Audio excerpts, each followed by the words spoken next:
Hey, so we all familiar with that commandment when it says, don't have any other gods before me.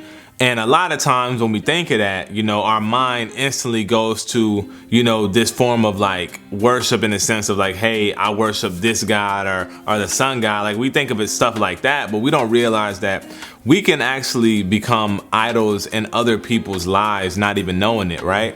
So I'm gonna give you an example. I had a friend, and this friend would come to me for advice, and out of good faith, I'm just giving them advice, and because I'm thinking, it's helping them out. And God revealed to me that I'm actually becoming their idol. And what I mean by that was they would come to me for advice before going to God. So I then started asking like, hey, did you started going to God before you started doing this, before you asked me this? Hey, what did God say about it?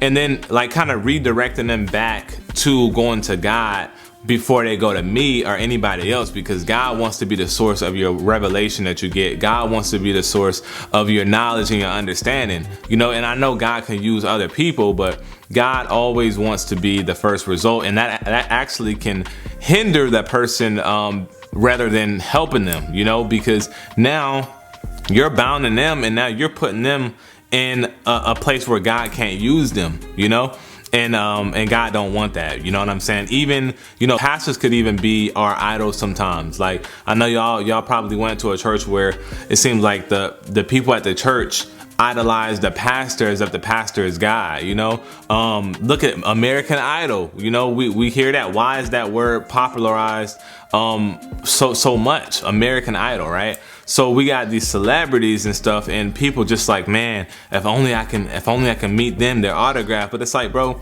if God was here, you think people would be like that for God? So these people are really putting everybody else on a pedestal. And I just want to tell y'all, if y'all have anybody in y'all life like this, redirect them. Before y'all give them advice, be like, hey man, you talked to God about it? Did you pray about it? How do you feel afterwards? You know what I'm saying? And after that, then be led by the Spirit to give whatever advice. But I just want to tell y'all that can actually hinder what God is trying to do. You can actually be a person to hinder what God is trying to do out of your good faith, right? Not even knowing that you can be hindering their growth and development, right? So I hope y'all get something out of this, man. I love y'all as always. God bless.